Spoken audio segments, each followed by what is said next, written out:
When the sinners find us, we won't hide. They'll come loud and they'll come fast, but we shoot first and we can last. Keep your rifle by your side, singing, oh Lord, this earth was made for us. Singing, oh Lord, this simple life just ain't enough. So we'll take a stand, 'cause we must protect our land. Keep your rifle by your side. Hey everybody, welcome to the Late Night Freedom Stream. We're live. Hey, what's up? Howdy. Yo. How you doing, boys? Doing good. So it's an exciting episode. It's been a long time coming. We're going to get into, finally, our own original coverage of a pro-Palestine protest at Missouri State, organized by the Party for Socialism and Liberation, Mellow Queer, freaking Young Communist, all of the worst organizations indoctrinating the youth of today. We are covering them tonight. We got, can I point and it work? Yeah, that's Layton. He is our producer for the show and our journalist for tonight, really. And then that's Marky Mark, Anarchy Marky on Instagram. 3D Hyena is Layton on Twitter. Let's get right into it, boys, because I got a bunch of stuff that I want to mention at the front of this show. There's some stuff in local news that we need to address. Next week, we're going to get into local news primarily because there is a lot going on. Here's a couple of national things that are worth mentioning briefly. Here's footage of the border wall. You know, as you can see, it's fucking insane. And like, look at their clothes. Like, those backpacks are nice. Those are nice beanies. Like, it looks like they have nice stuff. You know what I mean? Like, they don't look like immigrants to me. So that's a nightmare. If I had my driver's license and a vehicle, I'd be headed to Texas to do some coverage right now. So if anybody is headed to Texas, hit us up. We want to have you on the show. This is relevant. This is Moms for Liberty. You're not going to be able to hear the audio, but I'll give you the short. This is worth finding. You search MSNBC, Joe Reed, Moms for Liberty. This amazing mother representing Moms for Liberty is talking about the book Boys Are Blue. That is a popular book that is part of the culture war about what high schoolers should be able to read. In the book, Boys Are Blue, the main character gets anally raped by a member of his family, sex toys. And the most interesting part of this interview is Joy Reid goes, what if a kid is going to relate to that book? Don't you think they should have the opportunity to relate? And this wonderful woman here goes, if the child relates to this book, my heart goes out to them and I feel terrible for them because it means they were molested by somebody in their family, because that's what the book's about. All good points I thought she made. On Facebook, this is a page you should follow, Queen City Watchdog. They're pro-populous, pro-America, pro-Springfield, pro-common sense. They are doing really good coverage of, I haven't seen what this is. In the last 2 weeks, there have been 2 major incidents of violence in Springfield public schools. One was a 3-on-1 beatdown that put an 8th grade girl in the hospital needing reconstructive surgery, a child now terrified to go back to school. I don't even want to theorize about what everybody looked like in this situation. One was a multiple person fight at Parkview High School with kids ganging up on another, with staff and students hurt as a result. Have you heard anything about this? I haven't. This is the kind of stuff you get from Queen City Watchdog. After seeing firsthand videos of both incidents, what was the most alarming was these incidents took place in open common areas of the school, one in a gym full of people and one in a cafeteria, which is where all the fights happened when I was in school too. Yeah. These brazen assaults happen in full view of other students, staff, cameras, and show the lack of discipline enforcement. Yeah. So the thing that I wanted to point out about these guys is they're looking forward to the school board elections. And as conservatives, we lost the election last time. We got Thomas Tate back in there, who's this super woke black lady who's into the LGBTQ stuff. You can look at my Pride coverage. Thomas Tate was at Pride working booths and supporting it. This is Landon McCarter. He's a good Christian conservative running for the school board. You should vote for him if you vote for the school board. And Chad Rollins is the other one you should vote for. In the comments, this is Brittany Dyer. She's one of the main LGBTQ activists in Springfield. and she's trying to defame this candidate, Landon McCarter. She says, just a reminder what he stands for. This is a meme he got in trouble for. What if Rapunzel was black? And then the afro poking out of the tower. Deep thoughts this Thursday night. This is from 2018. Like, if this makes you hate somebody, get a life. You know, it's a joke. It's a joke, guys. And he says, it seems like they may be forgetting who is the majority in this great town of Springfield. And that's what I'm talking about, Landon. Common sense is the majority in Springfield. Then you have these activists like Brittany Dyer, who, you know, I don't want to comment on her family and stuff, but let's just say, you know, if I don't, this woman doesn't deserve to be bullied or anything, but she has a lot of bad ideas. And this is her just going in on him more. But every post that she says about him, like, this is a criticism of him that she posted, why we shouldn't vote for him. He says, first we overlook evil, then we permit evil, then we legalize evil, then we promote evil, then we celebrate evil, then we persecute those who still call it evil. Okay, that's spot on. And Brittany Dyer is one of these people that's trying to call evil good, you know. And the last thing that I want to talk about is this man that I really respect, that I want to have on the podcast real bad, Calvin Morrow. He's been in the game speaking out for common sense since as far back as at least 2015.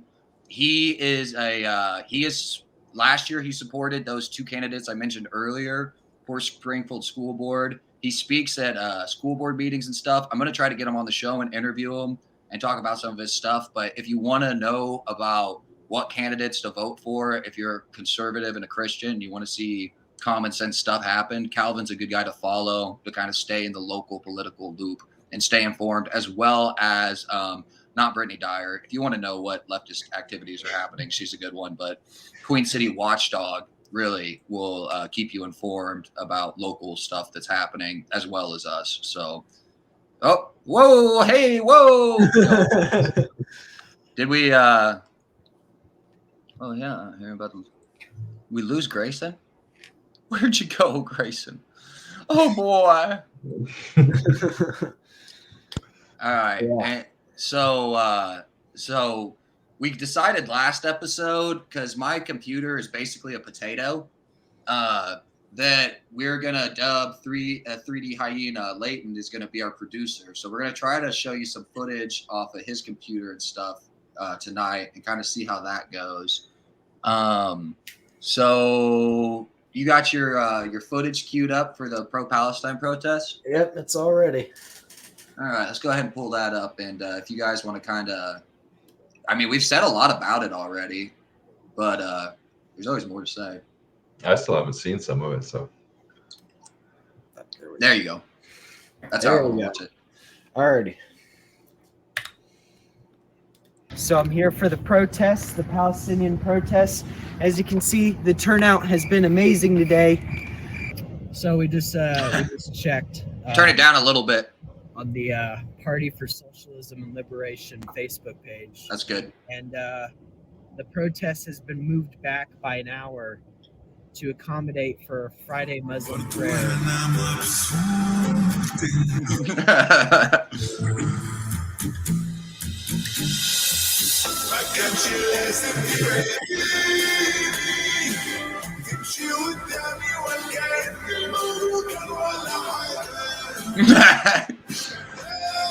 Be upon you.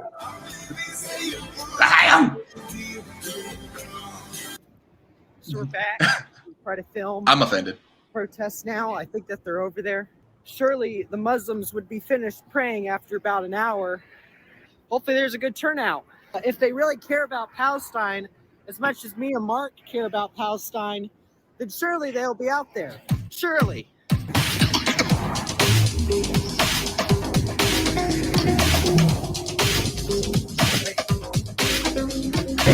Wait. What the fuck is wrong with Zoomers? Wait.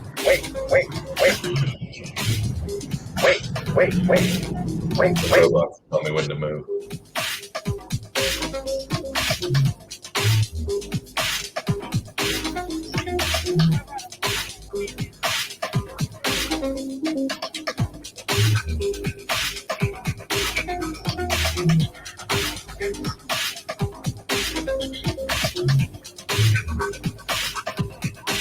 The bear flag with the colors. I've never seen one of those.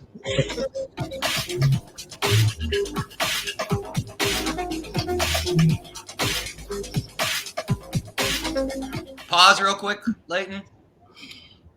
I don't know if you guys noticed, but some of those signs, there's like a lot of pre-made signs there. So some people made their own signs, but also this guy, James, is the organizer of the event. And you'll see at the end of the video, he's got a big stack of signs. Like those black and white ones, those are his. He brought those to hand out.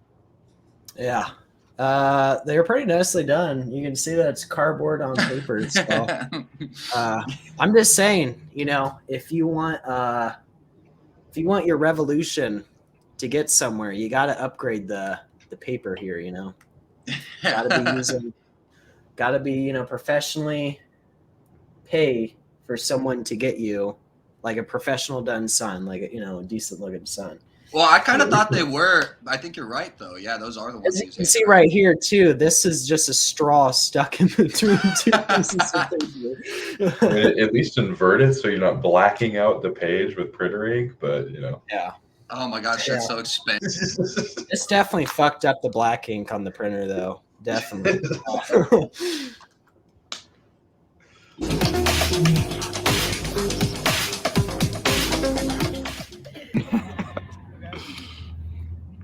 I'm gonna need some energy from y'all, okay?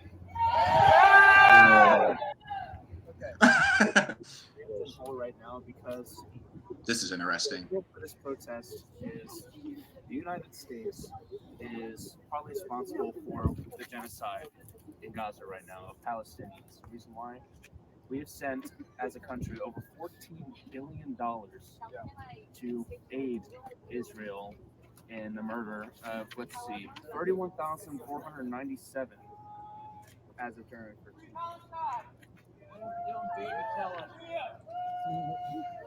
So Carrington Hall significant in order for a call for ceasefire to be made via a public statement. The office of the president, Cliff Smart, is the final authority for the university's voice in any public statement. Yeah. So, seeing as his office is on the third floor, I think that window right up there, right next to that corner, is the best place to be. All right. Pause. So what he's talking about is they want somebody at MSU to make a public statement. So they're protesting in front of the president's like office building, hoping that he'll see out the window and be like, oh, I got to make a statement for MSU. Also, the other thing I wanted to make note of is the random guy that walks by and he walks back by later with his phone. I think that guy's on our side, but he's just too much of a coward to get in there and do interviews like you guys did. So he's just like kind of trolling, kind of interested because he comes back by later. We do a little bit. While this guy was talking about the dead Palestinians and all this stuff, he walks by and says, "What about the baby killing?" And no one says anything about it. Yep. Which I'm sure he's talking about abortion. Yeah. I wasn't really. I kind of like got a taste of the tism from it. Like I didn't understand what he's talking about at the moment, but I think I've been that guy. Like before I did my coverage, like going to protests. Like, okay, for example, when Roe v. Wade got overturned, I didn't go do interviews or anything. I literally just sat in the square and just like laughed at leftists losing their minds. Like it just filled my tummy with glee. I remember that. That was a huge protest. It was a big one, and like mothers had their daughters walking around with signs like "Keep your hands off my ovaries." It's just like fucking gross, dude. It was such a clown show, and it was like, you know, you'll have like a fat chick that nobody is interested in doing anything to, and she was like, you know, like, keep your hands off my body. It's like, yeah, I don't think anybody's trying to touch your body, lady. I wouldn't worry about needing an abortion if I was you. You know, but they're out there. But the thing with this video is that we're not trying to like make like a political statement. We're just trying to like fucking. The main statement I want people to take away from this is, you know, who the fuck cares? Like, genuinely, who cares? Like, these two countries have been at war for the last 20 years or so. Like, what's a group of blue-haired lesbians gonna do about it, you know? Exactly, dude. I don't see what the president of MSU has anything to like fucking do with this, you know. I've got a feeling he's not gonna respond at all. Yeah. Well, I surely hope he does. You know, they put a lot of effort in this. I'm looking at my YouTube right now, and I don't see Grayson in stream, and I'm not sure that we're streaming live on YouTube right now because it's telling me that it wants money and that it doesn't have my payment. I'm gonna have to update my payment shit on YouTube. Yeah, That's fucking. that's fine though. We're still streaming to your Facebook. The bookies. That's so stupid. Okay. Let's keep this thing going, boys. If you want your kneecaps, you better pay. Hey, I will break his thumbs, boss. Give us your shekels in order to stream. Literally.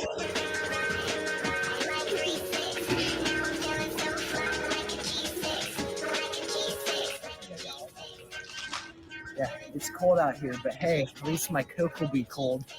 But it goes like this. Free Palestine! Free Palestine! Free. You ain't no Palestine if you ain't with Palestine! Wait, pause. I love how low energy these people are, where this black chick does like a shitty little rap, and they're like, fuck, free Palestine, no, free Palestine, poor sister. If you wait for Palestine. Okay, keep going. Shit, yeah, it's fucking crazy. These guys, I don't blame them though. You know, it's like fucking 10 degrees outside. Yeah, no, I right. Free Palestine! You ain't no Palestine! Free Palestine! Free Palestine will be free! Palestine will be free! Netanyahu, you will see. Palestine will be free! Brick by brick, wall by wall. Israeli apartheid's gotta fall! Justice, no peace. U.S. out of the Middle East! No justice, no peace. U.S. out of the Middle East. Pause. No peace. How dare you, Mark? I had to join in. They had to think I was one of them. I know. The footage of you like, no justice, no peace. I'm like, oh no. Like smiling just a little bit. U.S. out of the Middle East. That is one thing I can say. When I went to the BLM protest, I lived downtown when BLM happened. I went and I was there and I talked to people and was like, I went to like 8 BLM protests. And not because I was pro BLM, just because I could see the culture changing. And I was curious, but I never took a knee. I never did the chants, and people could tell that like where I stood because of that in and of itself. But you guys had to do that to blend in with this one. But, yeah. We kind of just mindlessly did shit and disagreed with them the whole time. Like you're totally, fucking, yeah. That's the So thing powerful. to do.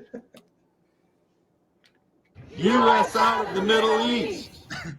Occupation is a crime from Iraq to Palestine. Occupation is a crime From Iraq to Palestine. Occupation is a crime From Iraq to Palestine! Occupation is a crime From Iraq to Palestine! Netanyahu, you will see. Palestine will be free! Netanyahu, you will see. Palestine will be free. The occupation! Free. Palestine! The occupation! Free. Palestine! U.S. out of the Middle East. The road to peace.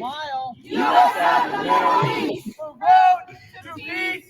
U.S. out of the Middle East! Months, guns pointed in our direction, artillery pointed at our roof. Oh, I've been able to be safe while I'm eating my dinner with my family because I know that I can see them again tomorrow morning. Palestinians, because of Israel and their government, do not get that chance. Not a single Palestinian. And why is that? How can Israel still have power and the energy to continue this genocide? Use of bombs, starvation, and shootings on the Palestinian people is inhumane and violates many international laws regarding war. Israel has had the people of Palestine captive, waiting for their death, however it may get them, which is currently 30 30,000 documented deaths, not including those that have been found under the rubble. Pause real quick. Or those that are. Yeah. So apparently about 20,000. Like, so that number is not crazy inaccurate, but what is interesting is that like at least half, if not more, of that number is like Hamas members. Like they've almost totally wiped out Hamas. And I want to give this chick credit. We're about to get to the part that we reacted to last time, but I misunderstood what she was saying last time. I actually kind of agree with the sentiment in principle, but like the approach is obviously all wrong. She goes on to say, if you can't boycott Starbucks, what do you deserve in this life? And I thought she was saying, if you can't have Starbucks, what do you deserve? And I agree with the sentiment in principle, where it's like, yeah, we have all these first world luxuries, and if you care about a problem in the third world, then yeah, you probably should. Like what kind of difference are you making as an activist if you can't go without, these first world luxuries? I agree with that. I'm going to go ahead and go out on a limb and say that she's not denying herself any luxuries in order to be closer to this this cause that she cares about, but I just wanted to clear that up because I totally did misinterpret. I'm pretty sure she introduced herself as the leader of like a queer group. I'm pretty sure. So we kind of knew this speech was going to have some irony in it. Yeah. So she gay as fuck. She gay as fuck, dude. Boy, she gay. wait, play the alarm. Play the alarm. I got you. Red alert. Red alert.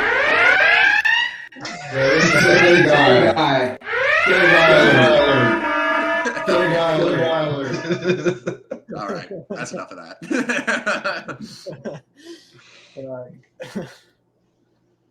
On the brink of death.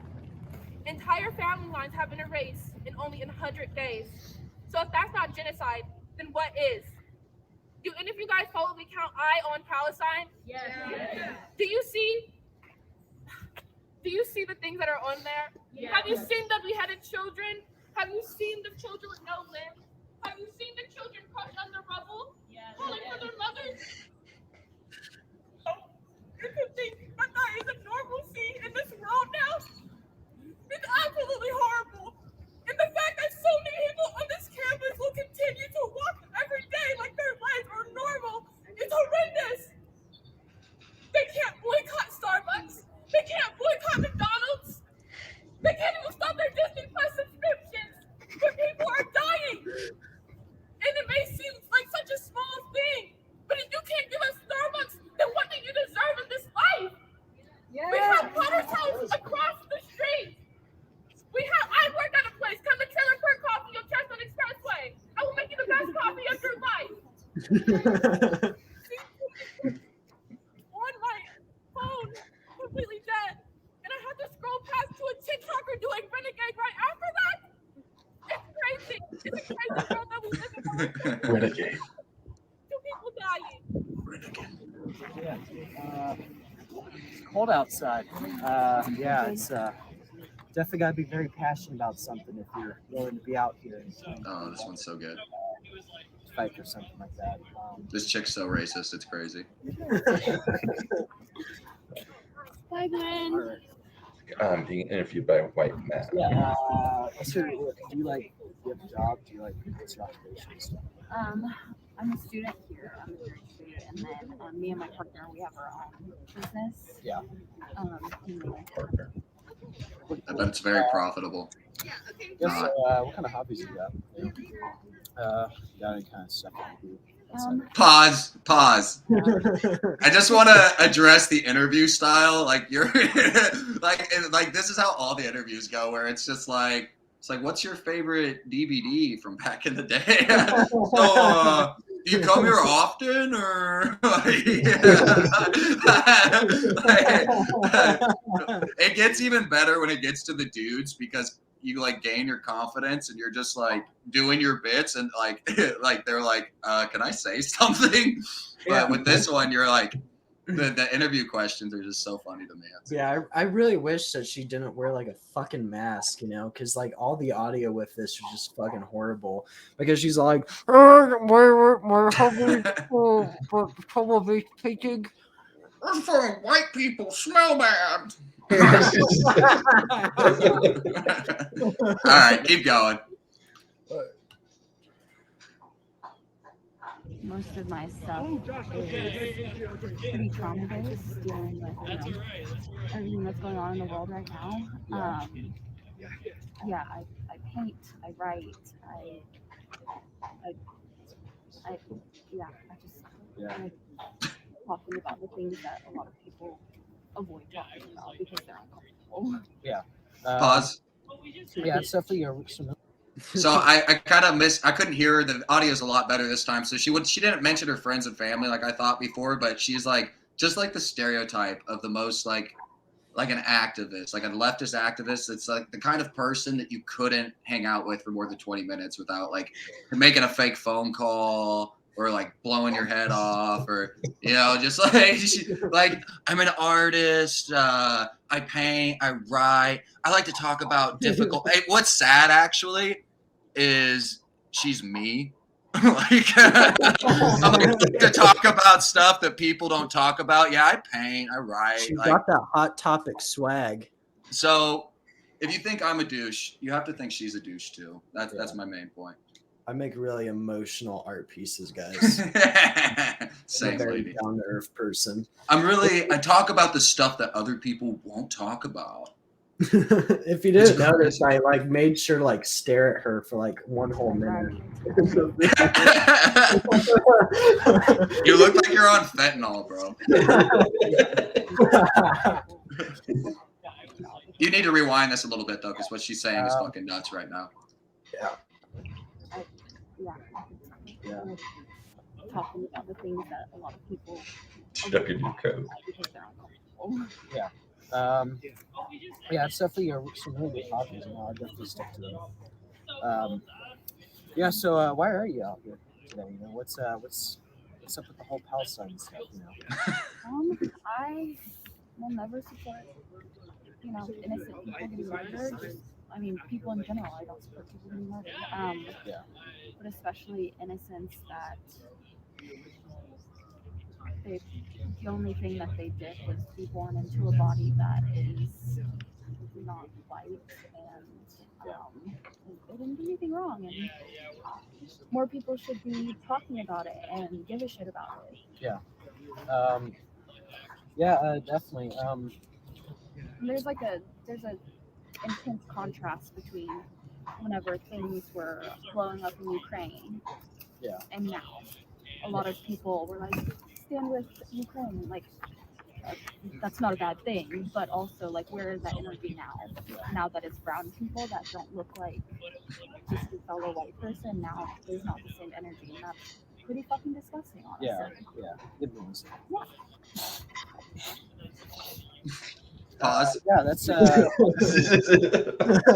I just wanna oh, that one's you. Where am I? There you go. Beautiful. All right, go ahead. You could see the COVID anger in her eyes. Yeah. Oh, that was fucking good, though. I fucking blew snot rockets while she was wearing a mask. She looks like sad. She looks like sad and confused. You could see like the snot rocket cloud too whenever it comes out. Like, hold on. Can you zoom enhance slow mo? I can. Well, I thought we could, but you know. You wish. Better luck next time. Yeah, that's I definitely it's really cool. Useful all that stuff. Yeah, oh god, it's so cold out here. What's the temperature in Palestine, Mark, right now? Is it like what is it? I'm not sure.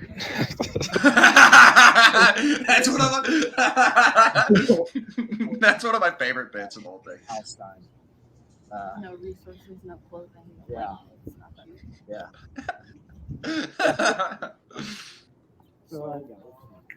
Oh, this guy's fascinating. This is where Layton starts to get his confidence. Yeah, Look at him. He's got to match your energy right here. So He does too. Do the line test on this photo right here. all right, so it's nice to meet you. Why are you guys out here today? You know what's going on in the world today, right now? As of all the organizations that came out here, yeah. What were all the organizations that came out here? Because I didn't catch that. Well, when this guy bought. Love this. This guy just like totally doesn't try to read the room. He just gives up every organization involved. So listen close if you're curious as to what they are. Here was the Springfield, Missouri Young Communist League. And then we had MSU Advocacy and Alliance that came. Juries, Buick signed up to be here. Meliqueer, they had their own speaker come. Meliqueer, what's that? They're LGBT organization. That was the baristas. Yeah, an LGBT organization. Yeah. Missouri Students for Change. One of their organizers also works with the YCL. Yeah. MSU Students for Justice Palestine also signed up, and then let's see, what was that? People for Socialist Liberation of Springfield, Missouri. Yeah. They also signed up to be here. Yeah. So I've been seeing a lot of people taught, with pride flags and stuff at these events and stuff. And I was wondering, what's all that about? I've never really noticed any kind of tandem between the two, between Palestine and LGBT. I never really saw kind of like a connection between that. Sure. So when it comes to organizing for a ceasefire or Pause. On that side, in Palestine. Listen really close to what he says right here, because this is like, it just reveals his whole worldview. Just this little explanation right here. Palestine, Ukraine, or in any other place. Yeah. It's important to understand who is making these genocides happen. Yeah. And who's fighting these. Yeah. And it's not the same people. For who's making these things happen, it's our governments, our states as polities who are making decisions for the working classes and the soldiers of each of these countries. Yeah. We don't have the same. Yeah. We don't have the power to say, hey, we don't want to fight these wars. And it's never the people who make the decisions who fights in those wars. It's always the working class as a whole. Yeah. So it's up to the power of every single intersectionality of the working class, including the LGBTQIA+, including BLM, including every other part of the spectrum there. What's BLM? The autism spectrum. All right. It's getting really cold. Pause, please. Yeah, thank you. Okay, so that's one of my favorite jokes too. He's like all the intersectionalities, including, LGBTQ+, BLM. You're like, what's BLM? He's like, Black Lives Matter? What the fuck? And you're like posing as a journalist who doesn't know what BLM is. That's very funny. But I wanted to comment and say that, like, this James guy is not a dumb guy. This is not what a dumb person sounds like. This guy has thought through his arguments and stuff. His arguments are wrong. The fundamentals of where he's coming from are wrong. But some of the stuff that he's saying in principle is true. The working class, like all of us blue collar people, are not making a decision to fund the war in Ukraine, or not making a decision to fund the war in Israel. And I agree to the extent that, you're supposed to be active and speak to your representatives and have your voice heard as like the populace. I kind of agree with all that, but I think an interesting thing about these activists is they're not asking for America to not be involved with this stuff overseas. They're asking America to play daddy to Israel and tell them, okay, son, it's time to ceasefire. Which, my contention is we're not their daddy. We're not in charge of them. Let's stop sending them money. Let's get the fuck out of there. Let's worry about America first, and not Ukraine, and not Russia, and not Israel, not Palestine. I'm sorry, but it doesn't have anything to do with us. It has nothing to do with me. If I don't pay enough taxes already, if I don't want my taxes going to wars in the Middle East or in the East, anywhere, So yeah. I wanted to make the comment that I think this guy is intelligent, but it just seems like he's wasting his hard drive power with leftism. Man, both of the James were like, they're pretty cool people, I think, there are two of them. Yeah, they're both seem like pretty normal people. Like they don't seem like fucking whack jobs just there to, add something new to their Twitter bio. Well, I assure you that if they're organizing leftist protests, they are whack jobs, even if they are like charming and intelligent. Like I can't honestly say I'd like to have a beer with either of them. Yeah. I'm sure we'd agree on a lot if we talked. But Yeah. I mean, you can tell he hasn't really fleshed out these ideas enough where he probably would get angry if you talked about it long enough. Like you ask him, what's the intersectionality of these ideas, basically?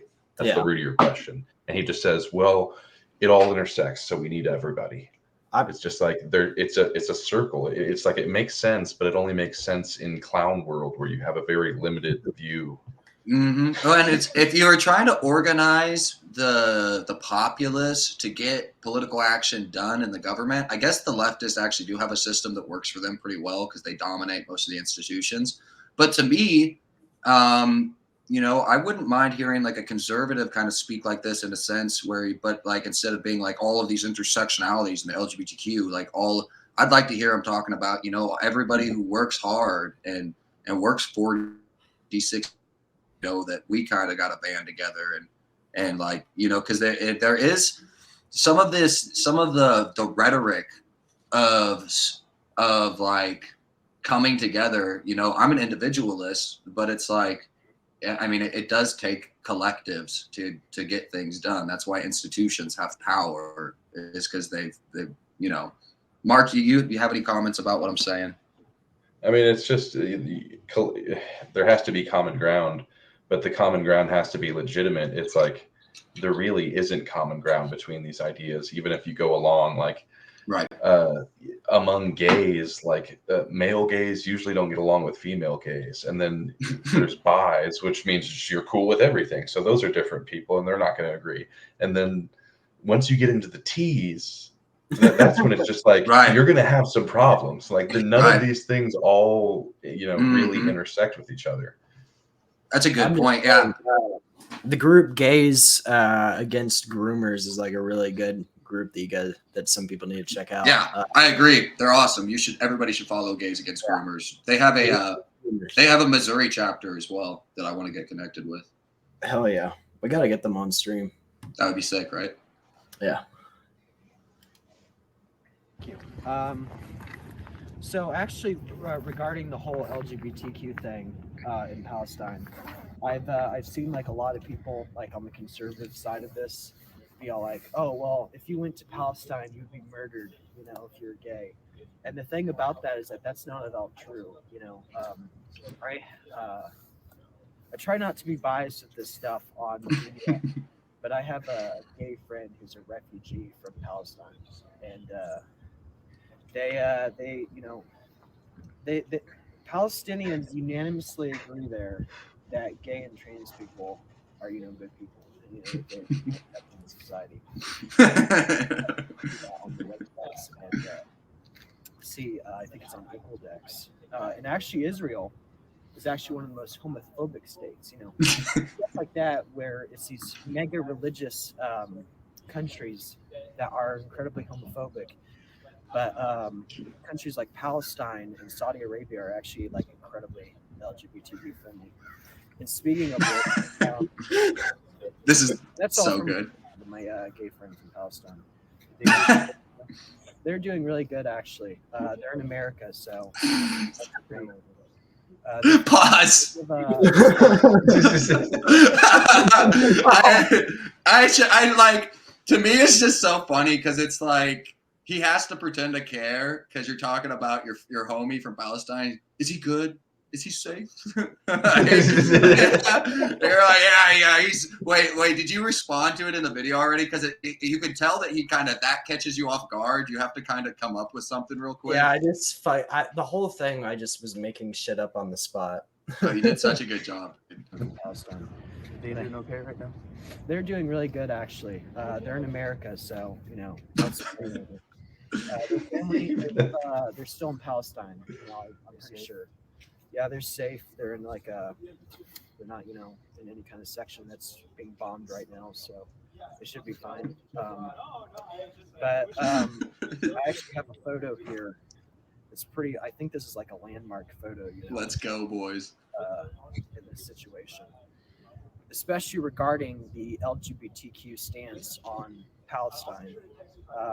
I feel like this guy's starting to see through what you're doing a little bit. Yeah, I can see it in his eyes. Like, It's twitching. let this play out. Multimedia networks, they won't show this photo because it's so controversial. But this is a Hamas member holding a pride flag, and that is something that here, I'll show the camera real quick. Pause. This is something. Okay, so you just tell them what's going on here. Like, So I went on Bing Image Creator and it was some kind of AI website, and I typed up Hamas member holding pride flag, and you can see the little watermark down here. But yeah, something I was thinking about the other night with this stuff is like, because when I first watched this a couple days ago when we uploaded it, I was like, because these guys really do, I feel like they start to get upset, but they don't dispute anything you say. And I wonder if part of it was because you had Mark there recording, like that they just like don't want to, like I don't know, because because that guy looks like he's in shape, and he's like real, like the way he's looking at you is like kind of tripped me out a little bit, because he's like, he's seething, dude. He is fucking He's about to lose his mind. The uncut footage of him strangling me to death. That's next time. People won't let you see because this deviates against the general narrative of what's going on in the world right now. So, it's just, don't listen to what the conservatives are telling you people at home, because they're lying to you. So yeah, thanks for that interview, man. That was really awesome. It's nice to meet you. What was your name again?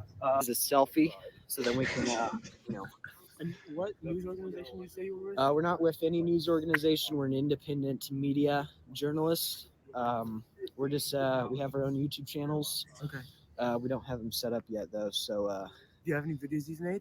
No, not yet. Okay. So is this your first one? Yes, this is our first one. Okay, cool. I'll be right back, boys. Keep going. I'm not getting in the first one. Okay, cool. There we go. Okay. Fuck. Okay.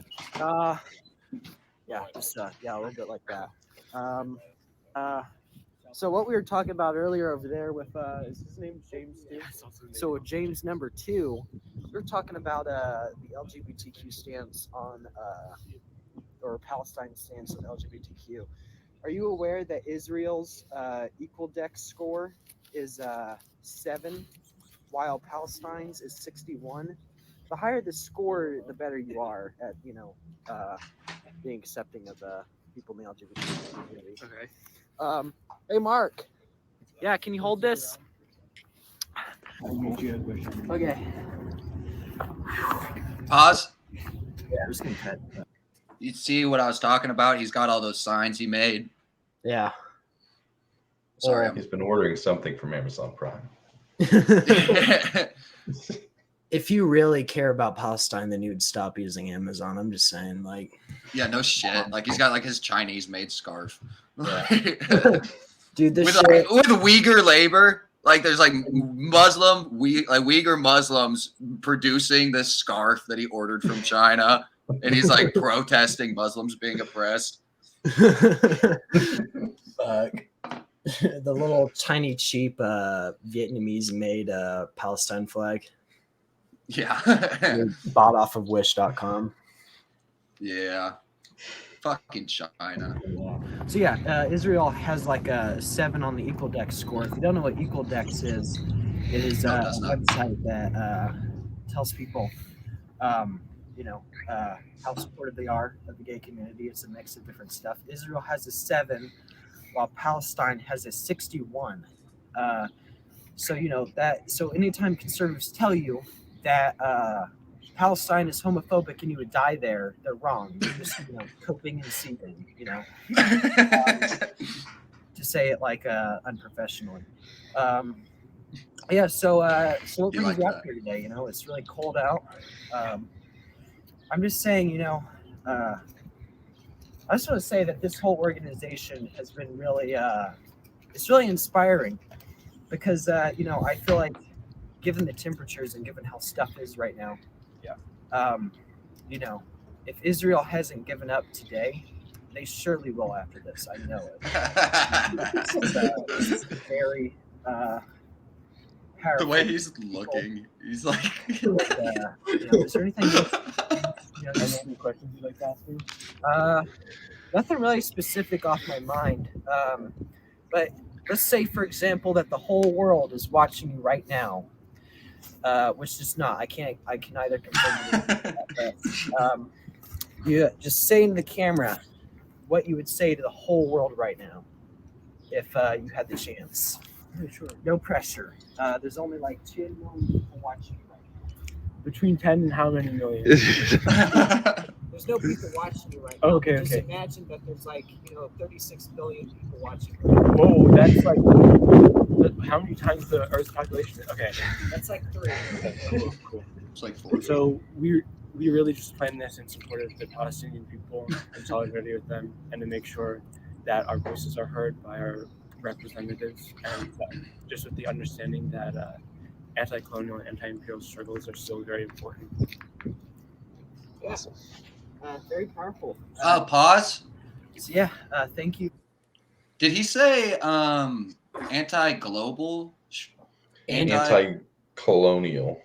Oh, okay. Because I'm like, yeah, fuck yeah. Yeah. One world government's going down, baby. But okay, that makes more sense. Yeah, anti-colonial and anti-imperialist. I see. Yeah. What a loser. Which is Very powerful. Thanks. Right, pause it again, Layton. For letting us. What are you saying, Mark? Well, I was going to say it's only determined by skin color, according to that lady before us. It's like their only problem was they weren't born in the right bodies. They weren't born white. Like, Yeah, so they must die. bomb them again, and bomb them. Bomb them and haram them, brother. Nukes now. No, but it's one of people on the spectrum if they're trying to cause the downfall of your society. I don't know, because this guy seems so I'm not saying that I think he's on the spectrum, but it's weird that he's an organizer because he seems like real meek. Like he didn't like if you have a cause that you're so passionate about that you're organizing and you're trying to create social action, you think that you would be eager to get on camera and speak your message, but was very meek. He didn't seem like he really meant what he was saying. He was kind of whispering it. And it was just like he was just reciting the script. You know what I'm saying? And this Like, wasn't a mask muting him. So. And he was still so quiet. When we came up to these guys, like they were obviously the leaders of the group, and both of them didn't want to be on camera at all, like you could tell. And I was asking them, can we film the group or you guys for interviews and stuff like that? And this James told me to go see the other James, and the other James told me to go ask the other James. Interesting. You know, that's so weird. It's so weird that they don't want to take responsibility for their own politics. As the organizers of the event, if I organized a pro-MAGA event and a journalist was like, yo, I want to interview you. You know how excited I would be, how impassioned of a speech I would give? I would be all over that, like white on rice, man. Like, really. I would be pissing and pooping my pants, dude. Like, I mean, shut the fuck up. What's wrong with you? What the hell's wrong? We get a viewer in the stream and you start pissing and pooping your pants. Here, let's keep going with this. Let's keep going with it. Film here. You guys both named James, right? Yeah, these guys both named James. We got James 1 and James 2. Which one do you guys want to be? Who's James 1 and who's so James uncomfortable. 2? Yeah. See, he does it. He's like, it's him, not me, him. Yeah. James 1. This guy's not enthused at all. Well, dude, I wonder I feel like somebody's putting them up to this. Like, they don't really seem like they wanted to have done this. Who paid you? Who's paying you to go to this college? And I George should have Soros told them, can no, only. you have to fight to the death for it. This isn't like a You think that Soros money would get you a little nicer signs than some cardboard cutouts? Good grief. Yeah, but check out that blunt rotation, though. For one. Yeah, see you around. So we learned a lot today, haven't we, guys? Main thing I think I learned is I don't see why a bunch of white American blue-haired have to protest for a bunch of pieces of garbage land on the planet. We're gonna have to censor half of that. Let's fucking go, boys! Thank you. Good work. Good work, guys. Yeah. Fucking awesome. So, in case you're wondering what words were censored there, he actually. Yeah, we can't say that on stream though. Yeah, but it's not what it's not what you think it is. I can say that. Yeah. But and you know, I'm kind of conflicted about like obviously he's trolling hard, you know, secular terms and pragmatic terms. Yeah, the Middle East is a piece of shit, and the only thing it has to offer is oil and inbreeding. But I'm appealing to my higher mind, and I'm thinking of like the Bible and Christ. You know, it's like that really is where everything came out of. So there must be a geographical part of land. But as far as resources, I mean, it's a barren wasteland. Like it's like the West, like America, like we hit a like as far as resource, like land, like like the gold rush. You know, just everything, man. Like we really resource-wise is much better than the Middle East. So I do agree with that sentiment. But you know, I wonder if me as a Christian should have some right, even if I'm not like an advocate of holy war. You know what I mean? Yeah. I mean, yeah, it's a beautiful place, like a beautiful landscape and everything. But even when Jesus is with the disciples, they're marveling at what like the temple was back in the day, which is supposed to have like this giant golden dome and everything. Like Jesus and the disciples are marveling at the temple, and he says, "Not, you know, are you amazed? Not a single stone will be left standing." Like he talks about the temple's destruction, which happened 60 AD. It was like 60 years or 50 years after Jesus died that the Romans came in and they actually completely destroyed it. So it's just like he was kind of, I think that's kind of his way of saying like you can like enjoy like just like looking at a big city skyline, like it's beautiful, but it's temporary too. Yeah, it makes me think of our conversation on Ecclesiastes, where everything kind of that's the way of the world, you know, where the greatest, like the Burj Khalifa, you know, 1,000 years from now, a generation of people won't even know what that is. It's the tallest building in the world right now, you know. Yeah.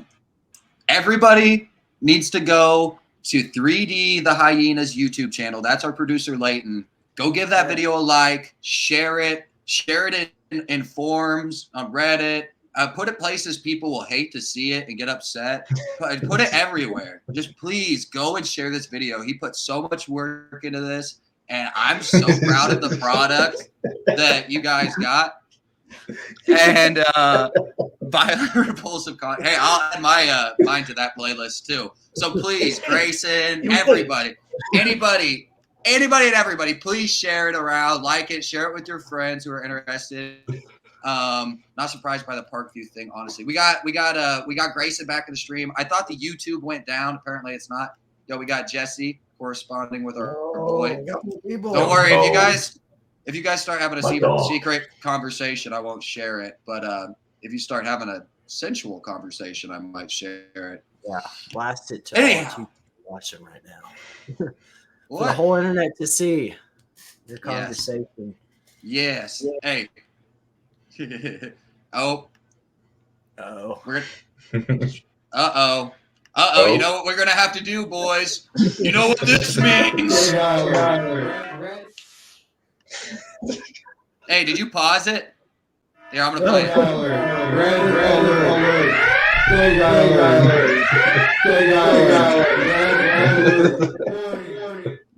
That's you, Jesse. That was for you. Okay, so we have we're gonna end the show with a few topics that Mark has procured. Where should we start, Mark? I guess we could start with the Joe Rogan video. Like, I've been watching Joe Rogan for a long time. He's been just kind of not based for a long time. And he's kind of lightening up a little bit. Like at the beginning of this video, he's kind of talking about good and evil, and it sounds like he might be believing in God, which is pretty cool. Let's check out the first little bit. Tell Layton when to pause it.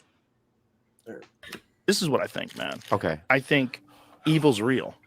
And I think evil exists in many forms, and it exists in callous disregard for loss of life for profit. That's evil, right? And that's a real thing. Like you could say evil is the devil. Here's a little lighter here, buddy. I fucking love this guy. You could say evil is Bobby Lee is funny, and evil is demons, and evil is exorcisms and shit. There you go. Look at that, baby. But also, evil is profit over human life, which is real. Is this the shit you think about when you lay in bed at night? Mm-hmm. Yeah. How the fuck do you sleep? Sometimes I don't. Yeah, that's a real problem. Yeah. At night, I have my most. Right, he talks about himself for a while, so skip to like 2:30. 2:30. Because he kind of starts mentioning like. Let's keep it paused for a second too. I want to interject a little bit where this reminds me. I think a lot of people are going through this right now. It's the kind of hippie guy. I think it's JP Spears or Sears or something. You know who I'm talking about, Mark? He's got long. Yeah, he made a video called "Why My Opinions on God Have Changed," and he made this point where he rejected Christianity for a long time and was really into yoga, and he started making commentary videos and like short comedy clips making fun of the left. And he illustrates the point that he thinks a lot of normal people are moving towards God because evil is so out in the open right now, and it's allowed to like parade itself around so disgustingly that everybody who doesn't want to choose evil is having to choose the alternative, which is pushing a lot of people towards Christianity. And it seems like that's what's happening to Joe Rogan too. Yeah. When evil becomes more and more obvious, you have to fight harder and harder to keep the blinders on so that you can be comfortable. About the spiritual war. Yeah. And it feels like he's kind of taken, or like the They Live analogy, he's putting the glasses on, like he's actually seeing that world for the first time. Yeah. Oh no, I like this guy though. I like both Joe Rogan and the comedian, whoever it is. I think it's interesting to see Joe Rogan and Bobby Lee having like a serious conversation, because Bobby Lee is like the jokiest, most like not give a fuck. Like Bobby Lee is, I've never even heard him. I don't even know. I think he would call himself agnostic probably, but he lives like there is no God. Like he is a total hedonist, But so it's an interesting conversation for them. But I like how he listens to him here. He doesn't shut him down or anything, Yeah. This whole video is good, but I just wanted to see this little portion right here. Oh, shit.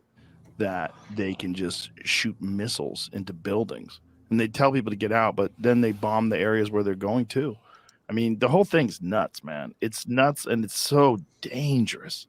It's so dangerous. These Free Palestine marches that are happening all over the world, those are all organized too, by the way. Those, when you get on social media and you see the Free Palestine people and the pro-Israel people, what percentage of those people are bots?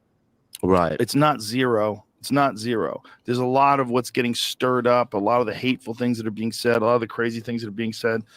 I guarantee you a lot of that's being instigated by foreign countries. And that's what's scary about social media and the influence it has on people and the way they feel about a particular issue. And that's on top of the horrific nature of the issue itself, both of October 7th, which is undeniably horrific. And then this, and then on top of that, you have this open anti-Semitism that we never saw before. Where it's open everywhere. I think you should be able to talk about Jews without being called an anti-Semite, but I actually do agree with Joe Rogan's opinion here, because I think I've mentioned it on the show before, where it's like, I've seen these conversations in private, but on the far left and the far right, there is a lot of open anti-Semitism that I am not used to seeing. Yeah. Yeah. And it's different when it's like, I like making jokes, like just like the joke you showed earlier. It's like when it's just pointing out like an innocent difference between people. It's like that really shouldn't hurt someone's feelings. If you're joking about people dying, like that's kind of different in my opinion. But yeah. Mm-hmm. I mean, there's a place for gallows humor, like people in the military, police, people that work in the medical field. They have to use gallows humor to like downplay the nature of their day-to-day life. But, if you're like publicly like calling for genocide, obviously you're a fucking dick and a doofus and not a serious thinker. Because if you're a serious thinker, you want to preserve human life, in my opinion. You know, like, what's the point of deep and complex thought if it is not for the benefit of the human race? What's the, or you know, there's higher goals than that. Like, it could be for the betterment of the kingdom of heaven in Christ. But at the very least, you know, you better legitimately want good things for other human beings. You know, and these people that are just, you know, that see somebody else as an other and don't mind seeing them dead. It's like, I try not to slip into that. It's so easy to be jaded in today's culture. You know, and I think what Joe's kind of he's trying to say that, like, it's getting kind of worse on both ends. And then it's like, I feel what he's saying, like the dehumanization on both ends is getting kind of worse, but it's getting bad. Yeah, I agree. Yeah. Everywhere. It's wild. It's fucking terrible. It's so scary, man. But it's also an issue Wild, man. that will never be resolved.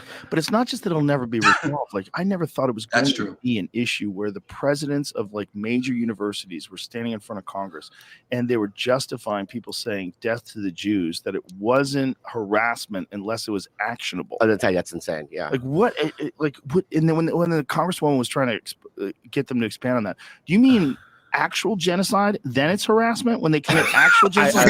What the fuck are you saying? Yeah. But it's the same thing we were talking about. It's the cult. They're in that leftist cult, and it's not reasonable. It doesn't make any sense. It's all crazy. Oh, and when they were like, Osama bin Laden could have been Ryan or whatever. Where did Pause. That was like, it was like soccer moms on TikTok linking Osama bin Laden's manifesto as poetry and saying that he was wise. Like, well, how the fuck? I agree with Joe Rogan where it's like, that is foreign influence. That is not something that happens naturally. That is foreign fucking influence. That's such a bizarre thing. And TikTok is a Chinese app. Okay, so that's where that shit started. It's not that hard to trace the lines, but it's like, man, when it's the leftism just eats the culture up so bad, where you have soccer moms feeling sympathy for one of the most infamous dead terrorists. One of the so he was a CIA asset. There's more to be said about Osama bin Laden than he's the guy responsible for the towers. We know that, we're adults, but there's no reason to have sympathies for a Muslim extremist. Period. Yeah. Oh, let's get in the comments a little bit. So weird seeing Bobby Lee have a pretty serious conversation. That's what I'm saying. Right? Yeah. Bobby Lee. Where's Kalila to talk about butt stuff? CIA plant. Bad. Should we? I mean, that's all I kind of wanted to go through. The whole video is good, but I mean, we could sit here and watch the whole thing. You guys can see the title 2024, The Truth May Scare You. Check that out, that Joe Rogan video. Got a few more things we want to go through tonight. Of course, Mark recommended this one. It's called Space is Gay. But we're open-minded on this show, so we're going to check it out. Yeah. Feel like, but then sometimes it does things that seem really straight, but those are also my definition. Those correct. things. You're forcing the universe into your two categories. Right. This way.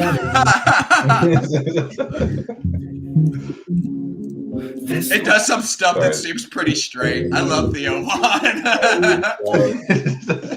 I am gay. I am my authentic self. I am a queer woman. I am a transgender woman. I am a lesbian. I am my authentic self. I'm a parent of a transgender son, and I'm very proud. Are you? I take up a lot of space. Can I get an alarm, please? Wow, this video, something about this. To be in science ever since I was a little kid. I felt that This is a gay guy. Exploration needs to be for everybody. Every person, every kid, if they can see themselves, the astronauts that we send out in space, but also in the teams that make that possible. Wait, pause. We're doing our. Did you just comment, Layton? Yeah. Okay. I think it's in it as you. I'm like, how did somebody just comment as me? Okay, threat averted. I like the gay. I like. I just really hope one of these windows smash opens. Layton, what were we just talking about? Higher thinking, human life, blah blah blah blah blah. Kill him! Kill him! Kill them! No! I do want to make the point while we're here and we have this pause that I think the most important thing to recognize about what we're watching right now is just how DEI has infected every institution that you would hope was based off of merit. I'm always bitching meritocracy because it's a good hill to die on. You know, I don't want to be flying to Mars because he likes to suck cock. I want him to be flying to Mars because he's good at math, you know? So DEI just like, it puts the cart before the horse. Yeah. Exactly. Continue, please. Job. We're doing incredibly difficult and complicated things.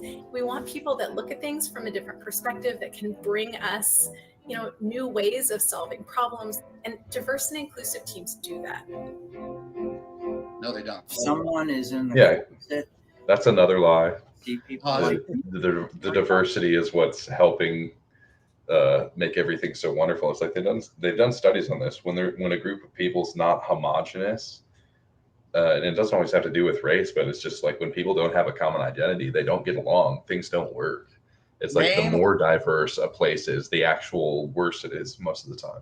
The only place that liberals can point to that's a better place to live than America are whiter places like Sweden or like all the Norwegian countries they like to point to talk about socialism. Way wider and more homogenous than we are as a country. And you can't point to any civilization in history that was successful that wasn't run in majority by a certain ethnicity. Like literally try to think of one. I can't. If you can, fucking debate me. Let's do it, boy. But the only example of let me get this in real quick. The only example of a diverse society that I can even think of, like story wise or like metaphor wise or anything, is the Tower of Babel. Everybody came together and then got but they were homogenous at first, and then God made them speak different languages. So anyways, get in there, Layton. What are you saying? Yeah, have you guys been seeing this fucking meme on Twitter of what is it, the woman flying the plane and then like everyone crashing in it? It's been all over Twitter because of the DI. We pull it up real quick. Shit. Yeah, let me try to see if I can find it. Play the video while you're looking it up. jobs, being effective at our jobs. I think that's the biggest encouragement that I can give them, is to show I can be my true self and I can do my job. They accept me 100%. We're all together working on this. Who I am is enough. And when you resonate that kind of pride within yourself and then you exude the love that you have for yourself, before you know it, you've got a tribe of people who are just motivating and uplifting one another. That comes from being your authentic self. There's someone in the world struggling like you who needs to see someone like you to keep going. There's someone who needs an example, and you can be that. I am Holy shit, look at this fucking dude. This guy's interesting. Here, I found that meme I was talking about. Can we see it? Yeah, let me pull it up on the screen. We are very proud to share that your pilot is the most diverse pilot on record. He's a 3'2" transgender pansexual Native American. 6 foot. Who identified as 6 foot tall Korean woman? You will want to buckle up. Epilepsy is often. Is this Final Destination? Yeah. Yeah. Remember to. You may have to consult instructional videos during the flight. Now, can we get a big cheer for diversity?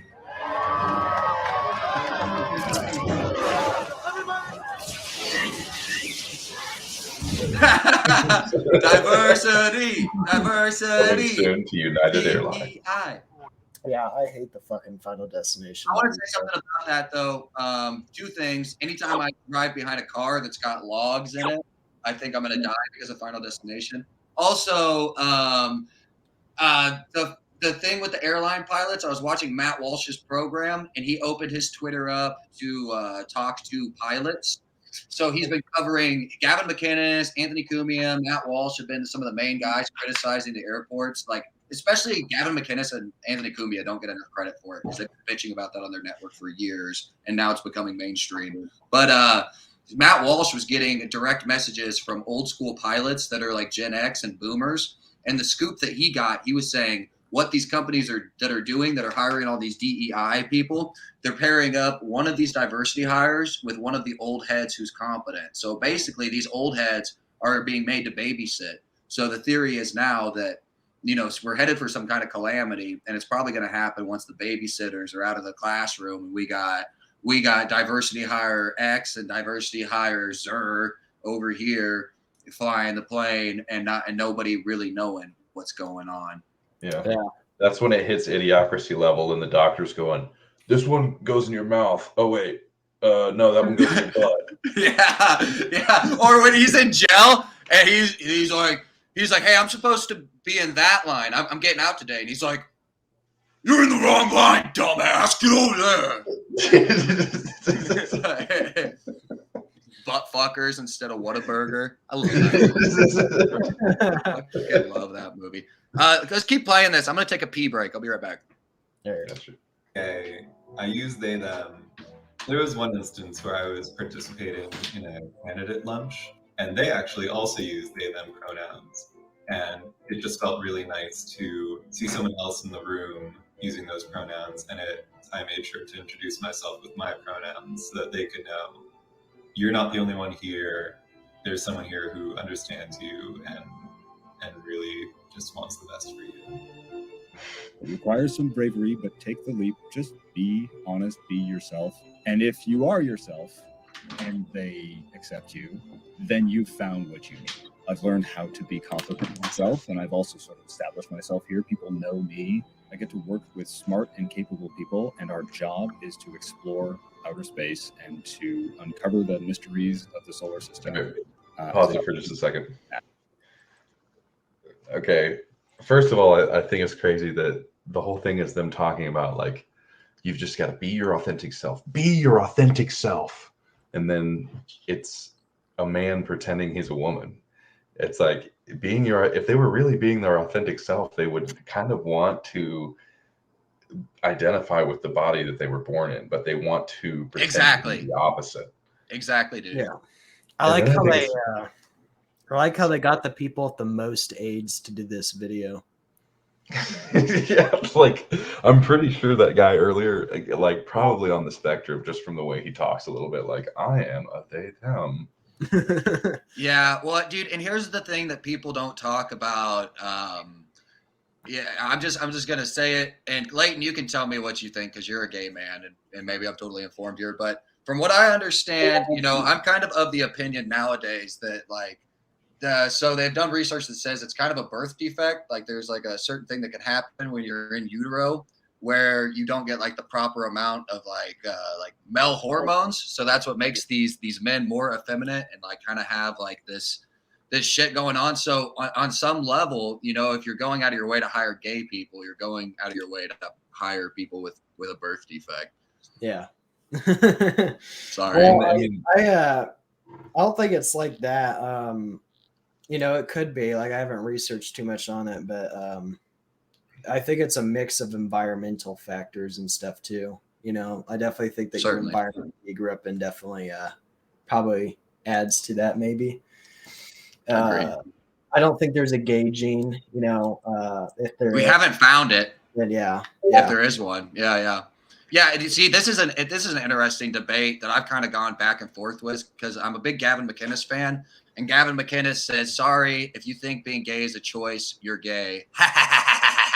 But then a lot of other really smart people that I really respect, like Pastor Doug Wilson, John Doyle from Heck Off Commie, a lot of other people have presented information saying that it could be some kind of birth defect. But I also agree with the environmental factors playing it because I've seen some really effeminate men with a wife and a child, and I've seen some really masculine men running around being the bear in gay relationships. So yeah.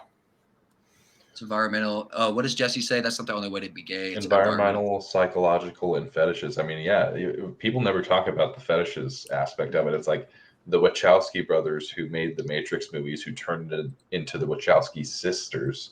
Oh my They're God, giving yeah. interviews now, and they're talking about like, when did you become trans? And they even said it was when I was watching trans porn, and something was triggered in my brain. And And Pornhub that's has like- admitted that they're pushing that on people because they don't care if they make you into trans porn. All they know is they want you to get into as many different genres of porn as they can get you into. So they literally do stuff with their algorithm to lead straight men into like trans porn. And once men start watching trans porn, I know a fucking drummer in town that's he was a real bad alkie and stuff. He's a cool guy, but we were out on the smoke porch at Carrie's at an open mic. And he is like, yeah, I was watching this trans porn. I'm like, Dave, you're gay. And he's like, oh, I don't give a shit. Those chicks are hot. I'm like, dude, 411, those chicks are dudes, bro. But people that are addicted to pornography get put in this pipeline that leads to trans pornography. He went back to default settings. Yeah, I agree with Jesse here. Porn can definitely warp a person. I mean, it's I agree with that as well. Very unhealthy. Yeah, I totally agree. Stay away from porn, kids. If liking femboys makes me gay, then I don't want to be straight. Shut the fuck up. Disavow. Fuck. I mean, this is another thing. They're talking about the secrets of the universe, and it's an animation. I mean, I'm a little more skeptical than other people on this aspect. I know that, but you want to tell I them just what thought that was shape funny. you think the Earth is, Mark? It's as flat as a pancake.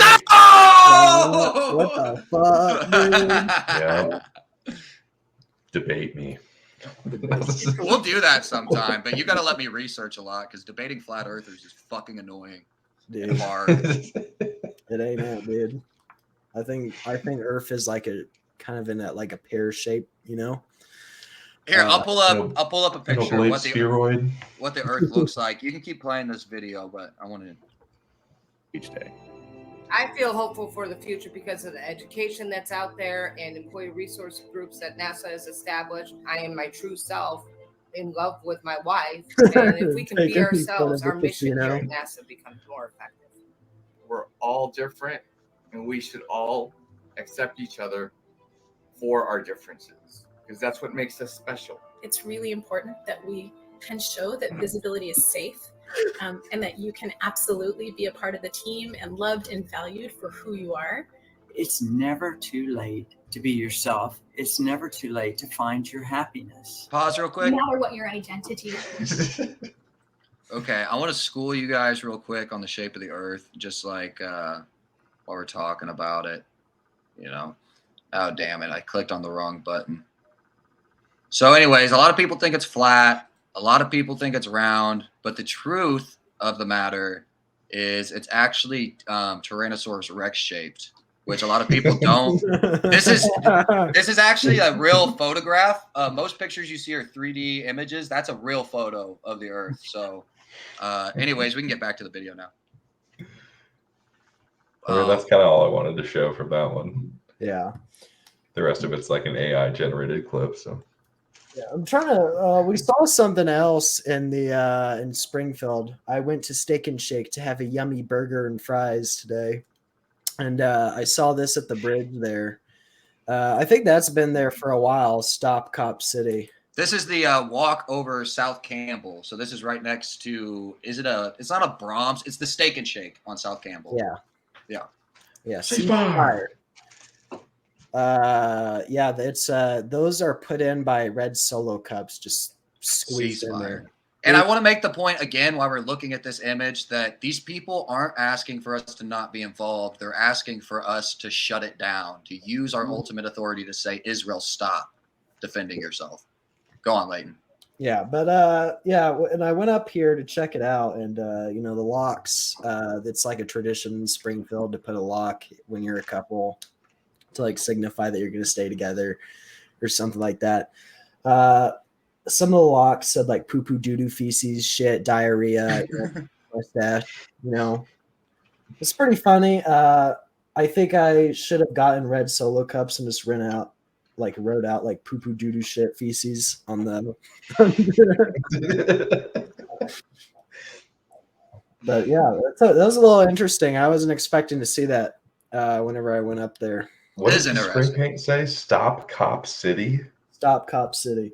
That's permanent. You can't just knock that out, you know. That must have been during BLM or something. It doesn't really mean much to me. I don't know Cop what it City. means. Yeah. Cop City, bitch. Cop cities. Cherries and berries on their titties, bitch. Your accent that you're doing reminds me of this video. I'll show it real quick. Wheezy, baby. Goobers here? Yo, I love these goobers, yo. I love goobers. Hey, I love these goobers. Hell yeah. I love the goobers, man. Hey, I'm gonna get some goobers. Hey, man, I'm gonna get some of these goobers right here. I might get 2 goobers. Get that shit out of my house. I love goobers too, though. Yeah, I've never had them. They're chocolate tea. I think they might have raisins. I don't know. Do you not know Mark at all? Wait, how? Oh, Grayson was shocked. Yeah, I'm sorry, Grayson. I came out as a flat earther a couple of years ago. It's been pretty rough. It's becoming more popular. I think, interestingly, I have since I've gotten into I've gotten into warehouse work recently, and a lot of the guys that I've worked with, 2 very skilled guys. One is Mexican. Well, one is named Albert. He's a cool dude, drove like a Charger and shit. Was a good welder, whatever. But you would not think, because he's like not very political, but he was a flat earther, and he's not a dumbass. And then Chris was like kind of the stoner guy I worked with, and you know, it's like this, there's like a TikTok pipeline to flat earthers where they talk about, like, there's a word with a T, like Tartarians. They talk about like there's like this whole ethos that goes with it, like the Tartarians, and they want to tell you about like structures that existed before the civilization. I mean, it's about forgotten history. There's documentaries on Netflix called Ancient Apocalypse, where he just Graham Hancock goes through all these different ancient monuments, where he just absolutely shows that what they're telling you about history is not possible. And that kind of leads into my last video. If you want to show the Genesis trailer. Oh yeah. That leads right into my last topic. Let me get that off. Okay. Just airsoft fatty standing around. Guys, he's watching Fish Tank. It's the end of Fish Tank, guys. TJ for the win. TJ Maxon. TJ Maxon. I'm on the fence, agnostic. Oh, he's talking about the flat earth thing, I think. Yeah, and I don't remain like completely convinced of it. Like, I'm still not sure. But after all the arguments that I've gone through, I lean that way. I think I need to go through the arguments more before I make up my mind. I tend to go with the traditional model because it's just, I don't fucking want it. I just don't care enough. But I'm gonna research it more, and like I think the appeal of flat Earth I am into, because I get the appeal where we've discovered we've been lied to about fucking almost virtually everything. So it seems reasonable that they would lie to us about something so fundamental about the shape of the planet that we're on. So I get the appeal. I sympathize with people who believe it, because I think that it says I'm questioning everything and I distrust the government. And I know if you have that kind of feeling, even if I'm not sure about the shape of the earth, that we're going to have some good conversations. So I like the flat earthers, even if I can't really like, I don't like getting into the arguments too much. I need to research the arguments. Yeah.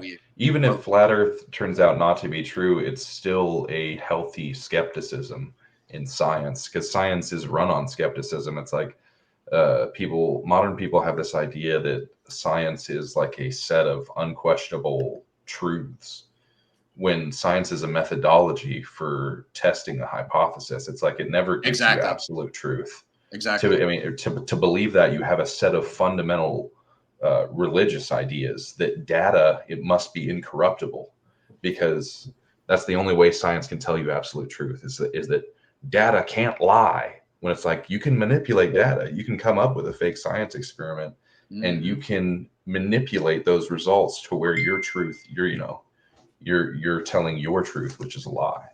Right, and a lot of it has to they're paid to manipulate data because it's like they have to get funding to do experiments. So a lot of times the funding is encouraging them to make the experiment look a certain way, which is what we saw with COVID, which is what we've seen with a lot of, and that's the shame of COVID, is because I don't want to be anti-science, because in truth, science is just exploring that process, having a hypothesis and looking for something that's objectively true, not this partisan hackery that came in the wake, that's been around for a long time, but that was exposed with COVID. I will never be able to trust institutional science again. I'll never be able to just Dr. Fauci says, "I am the science." Yeah, It's like, he's a fucking sham. Yeah, is what Dr. It's not how science works. In science, you're allowed to, be skeptical of ideas and come up with new models. So it's just like, I think that's kind of where this trailer goes. Like these people who produced this documentary, if you just look at the credits of the full documentary, it's like an hour and a half long. The credits at the beginning are nothing but PhDs. Like everyone involved in this video, some of them are at the absolute top of their field in the world. And they are maligned because of their view, which is that the Bible is true. Wow. Like they're at the top of their field. Yeah. This will be the last thing we get into tonight, because I think this is a really good end point. I mean, we can comment and stuff, but I am eager to watch this video now. Nice. There are some strange things in the world around us. Enormous mountains that have been bent in two. Huge valleys cut out of solid rock. Amazing structures carved into the earth. Entire mountain ranges twisted like taffy. How do these incredible things happen? And why is the book of Genesis the best explanation for them? In 2017, two creation scientists I know started a research project in the Grand Canyon to begin to answer those questions. They were studying some amazing things. Huge layers of rock bent as smoothly as soft clay.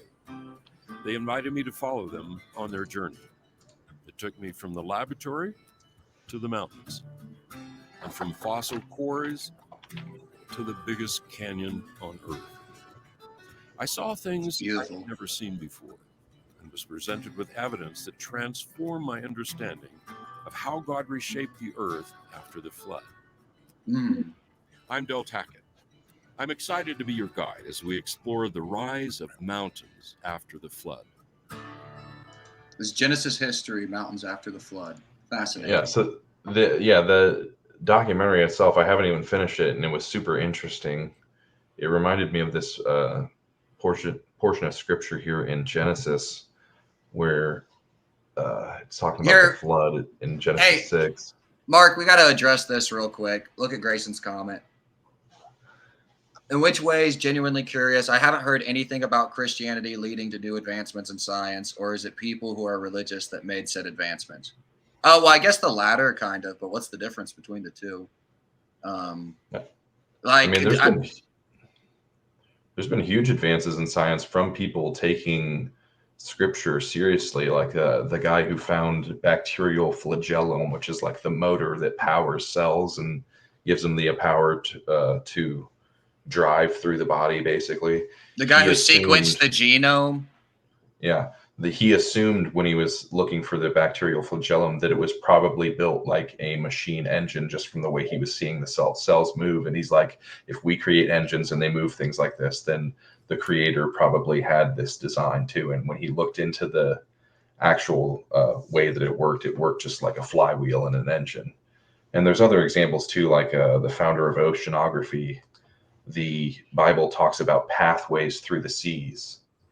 And the founder of oceanography assumed that was talking about like a jet stream, or what's it called in the ocean current. Oh, the undertow, yeah. High tide, low tide, like that kind of thing. Yeah. So the founder of oceanography was inspired by scripture. Also, literacy in general in the West. It's like the reason people read and write is because of the King James Bible. Just like the fact that everybody can read and write is because of the Bible. Like to begin with. Literacy gave rise to study, which gave rise to the universities, which gave rise to science. So it's like if you cut out that foundation and you think science can just kind of stand on its own without this religious foundation, well, you're going to find out that science is no longer science, and it's not anymore. Right.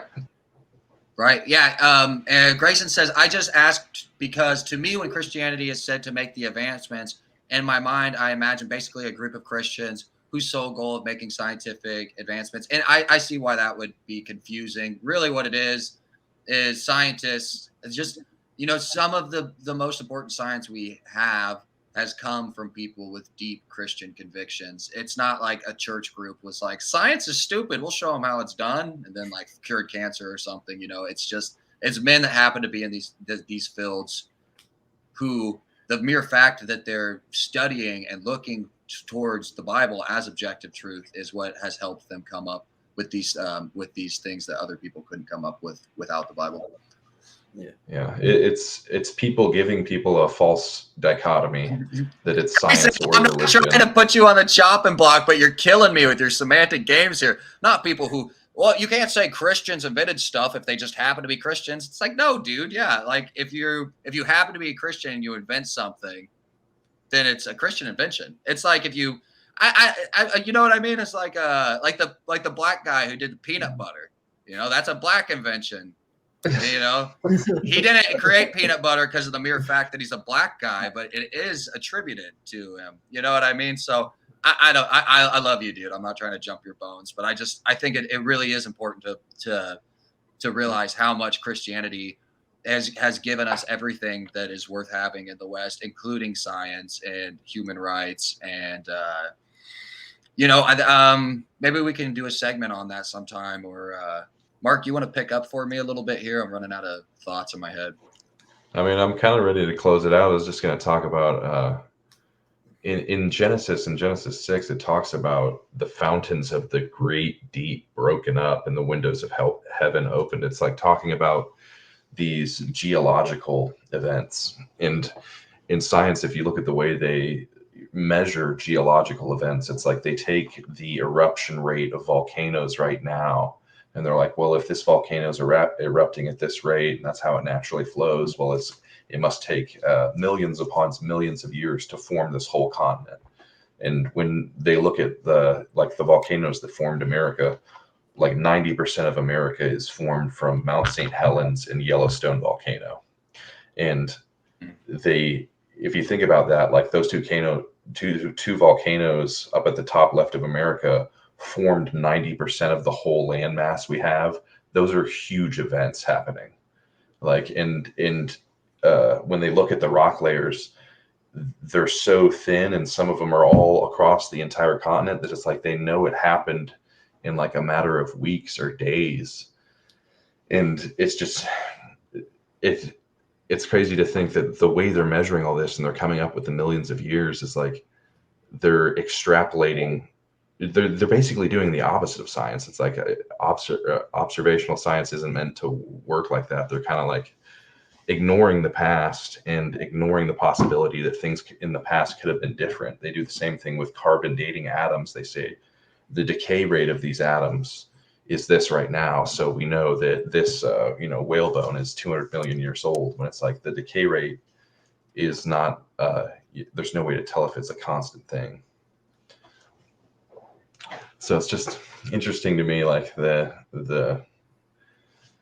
I don't know, scientism. It's like becoming kind of a religion where it's like to do real science, you have to be skeptical, but it's becoming an unquestionable set of ideas, and that's kind of hindering people from doing actual science. Because when I want people to go watch this documentary, because it's like, these are PhDs. These people are all doing real science, and just listen to how difficult it is for them to have a different point of view.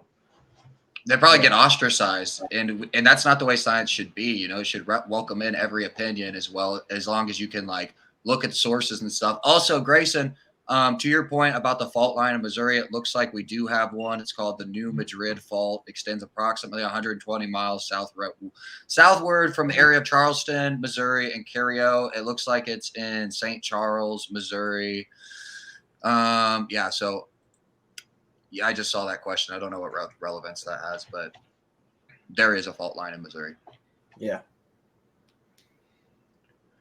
I mean, we could just kind of like close it out with this and come up, in a later podcast and address some of this stuff, because it's a big rabbit hole. I mean, there's so much we could get into here. We'll have a proper debate sometime. I really have to do my research if me and you are going to debate, Mark, and then and also, but I think we should. I think it'd be an interesting conversation. I don't want to do that like tomorrow or anything, but I think that's a good idea, and I think.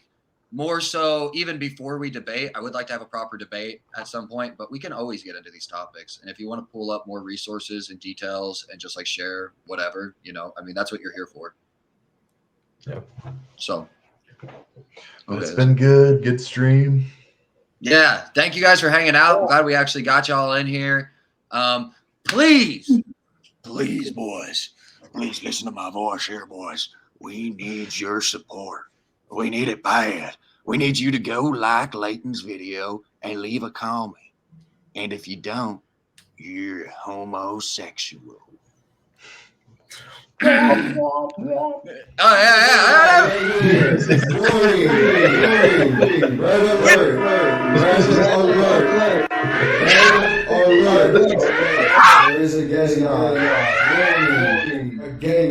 outro, Layton. Play the outro. Let's get out of here.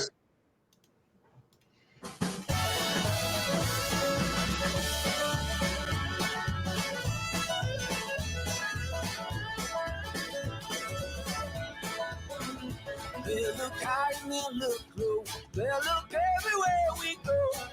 But when the sinners find us, we won't hide. They'll come loud and they'll come fast. But we shoot first and we can last. Keep your rifle by your side.